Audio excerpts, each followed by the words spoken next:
Bienvenue à toi. Si tu es nouveau sur cette chaîne, je suis Bifonet Trade. Je pose régulièrement des contenus très enrichissants par rapport au trading. Je t'invite donc à t'abonner et à activer la cloche de notification pour ne pas manquer mes prochaines vidéos. Alors, bonjour à tous, j'espère que vous allez tous bien. Nous allons commencer maintenant. Nous allons commencer par parler de c'est quoi support, c'est quoi résistance. Donc, d'abord, les supports, d'accord, les supports sont des niveaux où les niveaux de prix, d'accord, je dirais les niveaux de prix où le marché n'arrive pas à casser vers le bas. Donc, ces niveaux sont à chaque fois rejetés vers la hausse. Euh, quand on voit un marché comme ça, on voit un marché que le marché se retourne là. Donc, il y a eu un rejet ici. Je dirais il y a eu un rejet là. D'accord? Il y a encore eu un rejet là. Donc, qu'est-ce qui se passe derrière tout ça? C'est que euh, le marché, d'accord, les vendeurs n'arrivent pas, voilà, les vendeurs n'arrivent pas à franchir ce niveau-là par le bas. Donc, ce niveau rejette chaque fois les prix vers la hausse. Donc, ces niveaux sont généralement appelés les niveaux de support. Et lorsqu'on parle de niveau de résistance, ce sont des niveaux où le prix à chaque fois rejette vers la baisse. Donc, le prix n'arrive pas à casser ces niveaux-là vers la hausse. Donc, on parle de résistance. Donc, je vais essayer aussi de vous montrer. Donc, ici, les coûts ont rejeté vers la baisse. Ici également, d'accord, les coûts ont été rejetés vers la baisse. Donc, dans ce cas, on est dans un cas où on parle de tendance de range. Donc, dans un range comme ceci, on voit que voilà, les niveaux de support sont rejetés. Les niveaux de support sont rejetés deux fois, au moins minimum deux fois vers la hausse, et les niveaux de résistance sont rejetés minimum deux fois vers la baisse. Donc, c'est juste ce qu'il faut comprendre lorsqu'on parle de support et résistance. Maintenant, lorsqu'on parle de support et résistance dans une tendance donnée, peut-être dans une tendance haussière ou tendance baissière, généralement, ce sont des creux, d'accord? Des creux, euh, les creux du prix. Donc ici, lorsque les creux sont en bas, on parle de support, et lorsque les creux sont en haut, on parle de résistance. Donc je vais donc ici, c'est résistance de prix. Ici, c'est le support. Ici, c'est une résistance de prix auparavant. Ici, c'est un support du prix. Et donc, ça continue ici également, comme ça. Support, support. Non, c'est pas ça. Support également. D'accord. Résistance. Résistance. Donc, c'est un peu comme ça. Et ça aussi va dans les deux cas où on parle de tendance baissière. Donc, les supports sont en bas, toujours en bas. D'accord? Les supports sont toujours en bas et les résistances sont toujours en haut. Donc, on ira maintenant sur un graphique en cours pour vous montrer des exemples assez clairs de support et résistance. Nous allons voir, nous avons vu ici clairement un marché, d'accord? Un marché euh, un marché qui a rejeté vers la baisse là, une fois, rejeté vers la baisse là, deux fois, rejeté vers la baisse là, troisième fois. Donc on parle généralement de résistance. Ici également, on peut voir un marché qui a rejeté vers la hausse une fois, euh, deux fois également. Donc ici également, il y a eu un rejet. Donc, pour tracer, généralement, les supports résistance, on n'utilise pas les lignes comme je l'ai tracé là. On utilise généralement des zones, puisque vous voyez ici, le marché, c'est pas assez clair, quoi. Si on utilise des lignes, ce ne sera pas assez clair. Donc, on utilise généralement l'outil rectangle pour pouvoir tracer les niveaux de support et les niveaux de résistance. Donc, je vais utiliser maintenant l'outil rectangle pour vous montrer comment tracer les niveaux de support et les niveaux de résistance. Donc, la résistance, généralement, quand l'outil rectangle, on prend les mèches, d'accord? Les mèches du prix, d'accord? Donc, j'ai pris toutes les mèches. Donc, je peux prendre ici. Donc, il y a eu toucher là. Il y a également rejet là. D'accord? Rejet là. D'accord? Donc, c'est ça. Donc, voilà. Et ici également, je prendrai les mèches. Je vais prendre la mèche, toutes les mèches où il y a eu au moins touché. Donc, voilà, il y a eu touché. Au moins, rejet une fois. D'accord? Deux fois. Trois fois. Quatre fois. Donc, c'est comme ça, généralement, on trace les supports et résistance lorsqu'on parle de tendance de range. Donc, on va maintenant tracer les supports et résistances dans une tendance supposons baissière, d'accord? Un support résistance dans des supports résistance dans une tendance baissière. On a un marché qui évolue comme ça dans un sens comme ceci, d'accord? Un marché qui évolue comme ça, comme ça, comme ça. Où sont les supports? Où sont les résistances? Les supports sont en bas, d'accord? Les supports sont en bas et les résistances, donc les supports sont en bas, comme ça, et les résistances sont en haut. Donc, voilà, les résistances sont en haut. Voilà. C'est ce qu'il faut comprendre, d'accord, lorsqu'on parle de support et résistance. Donc, la notion qu'on va voir maintenant, c'est la notion d'inversion de rôle, puisque vous allez voir, le marché va dans tous les sens, d'accord? Le marché va dans tous les sens. Comment comprendre généralement et mieux tracer les supports et résistances? Donc, vous avez déjà la base, d'accord, pour savoir comment tracer de façon concrète les supports et résistances. Maintenant, vous devez comprendre comment le marché évolue et comment le marché change de rôle. Donc, on va parler d'un exemple assez simple, d'accord? On va parler d'un exemple assez simple qui commence par un range comme ceci. Un range comme ceci, voilà. Un range comme ceci. On va tracer les supports et les résistances, d'accord? Je trace les supports, la résistance là. Et je trace la résistance et le support qui est là.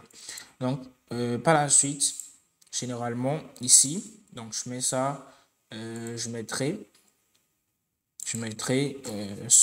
résistance, d'accord? Je mettrai résistance du prix. Donc, résistance du prix, d'accord? Résistance là. Logiquement, si le marché venait là, et vu qu'il y a eu assez de rejets là, si ça donne des confirmations, ça, bon, certainement, si ça donne des confirmations de retournement, le marché peut revenir là. Donc, si ça ne donne pas, ça peut casser, d'accord? Ça peut casser cette ancienne résistance et ce niveau va maintenant devenir support. D'accord? Ce niveau, on appelle ça généralement l'effet d'inversion, d'accord? Inversion de rôle. Cette résistance qui était résistance pour ce range qui est là est devenue support pour le prix. Elle est devenue support pour la tendance actuelle. Donc, on appelle ça support généralement. Donc, voilà. Donc, ce niveau, ce niveau qui était, voilà, ce niveau qui était support du prix, qui avait rejeté au moins, je dirais, 3 fois, qui a rejeté au moins 3 fois, est devenu support pour ce qui va se passer maintenant. Et si vraiment le prix revient encore là, ça peut continuer la tendance. Donc voilà, on aura un marché comme ça, une résistance qui est devenue support pour la tendance. Ensuite, si on traçait, supposons, une zone une zone de résistance comme ça, du prix qui était là, une zone de résistance du prix qui était là. Actuellement, peut-être c'était, voilà, je dirais, je vais cloner. Donc, ici également, c'était une résistance du prix après la cassure du prix vers la hausse. Ça devient support du prix. Donc, ça devient support du prix. Donc, dans le même cas, si le marché revient, casser encore vers le bas et faire un truc du genre, d'accord, ce niveau, maintenant, redevient, ce niveau qui était support, d'accord, ce niveau qui était support pour le buy, redevient une résistance. Donc, ça, c'est généralement l'inversion de rôle entre support et résistance. Donc, on peut le voir, on peut le constater de façon concrète sur un marché comme ceci. Désolé. Donc, on peut voilà. On peut le voir de façon concrète ici. Donc ici, je vais essayer de backtester là. Je backteste. On va essayer de tracer les supports. On va d'abord commencer par les résistances. On voit un marché. Il y a eu assez de toucher là. D'accord? Quand même assez de toucher. Donc c'était une résistance assez valide. Donc on a un marché comme ça. Un marché comme ça. Un marché comme ça. Une résistance valide. Donc voilà. Maintenant, qu'est-ce qui va se passer? Lorsque ça va changer de tendance, ça va devenir généralement support. Donc, ça va, normalement, si le prix venait là, on devait prendre certainement un sell s'il y a des confirmations éventuellement.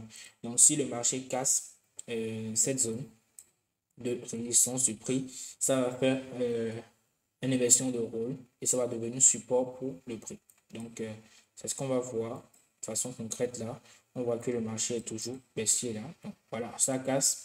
Donc, c'est devenu maintenant support D'accord? Ici, cette zone est devenue support. Cette zone qui était résistance est devenue support du prix. Support, donc support du prix. Donc support du prix. Donc vous allez voir par la suite, le marché va utiliser cette zone maintenant pour continuer à faire un buy. Donc voilà. Donc sur la zone, le marché est dans la zone. Le marché prend la zone et continue le buy. Donc on trace encore une résistance du prix là. Une résistance du prix. Cette zone peut être aussi utilisée comme support, comme la zone a été cassée, on prend cette zone comme résistance du prix.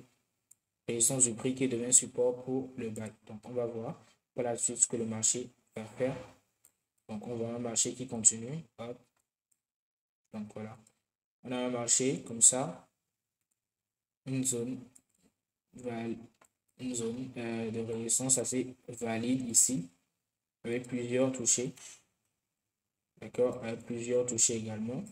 Avec plusieurs touchés également. Donc voilà, un marché qui continue va certainement utiliser cette zone pour voilà, continuer sa tendance haussière.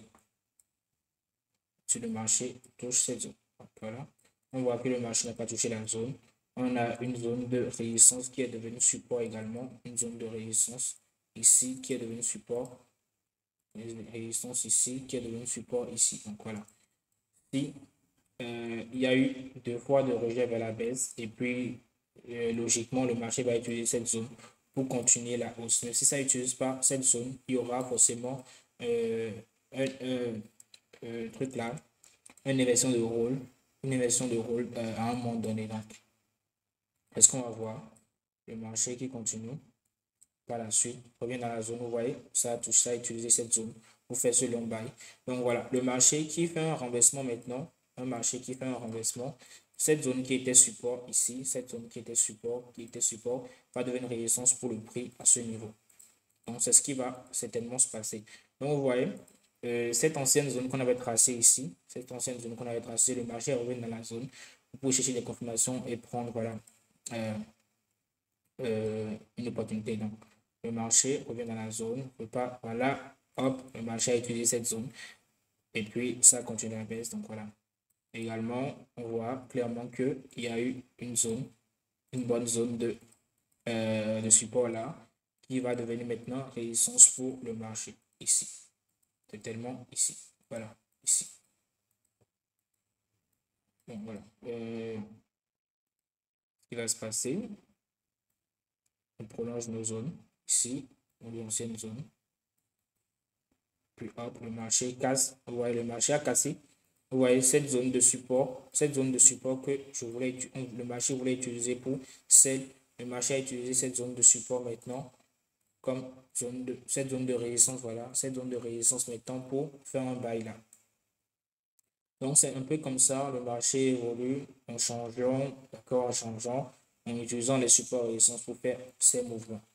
Donc, ce qu'il faut comprendre et comment il faut généralement tracer les niveaux de support et résistance, il faut chercher les zones où il y a eu assez, voilà, assez de toucher. Donc, j'irai sur une heure. Puis ensemble, je vais vous montrer comment tracer comme une façon concrète les supports et les résistances. Donc, vous prenez votre graphique, vous ouvrez votre graphique, vous pouvez voir un marché qui a eu des réactions là. Donc là, ensuite, il y a eu des réactions là, ensuite réaction là, ensuite réaction là, ensuite réaction là. Vous pouvez déjà commencer par tracer une belle zone de support là, une belle zone de support, d'accord, une belle zone de support ici, parce que on est dans une tendance baissière, donc une belle zone de support ici qui a été généralement beaucoup touchée. Donc, ce que le marché devait faire, c'est que arriver dans cette zone, s'il y a des confirmations, le marché pouvait continuer la baisse. Ouais, le marché pourrait continuer la baisse. Maintenant, si le marché ne continue pas la baisse et casse cette zone, le marché va utiliser maintenant cette zone maintenant pour voilà, continuer sa hausse. Donc, c'est ce qui va se passer si le marché revient ici et donne des confirmations, ça peut continuer la hausse. Donc, on peut regarder ici également un marché qui a eu assez de toucher là, assez de touch, assez de touch, assez de touch. On voit, hop, on trace, voilà, hop, on peut voir assez de touch ou encore, je crois qu'on a eu assez de touch là. d'abord, voilà, on a eu un truc ici d'abord, c'est touch là, voilà, assez de touch. Donc, en utilisant les zones de support résistance, vous pouvez prédire voilà, là où le marché peut vraiment se retourner.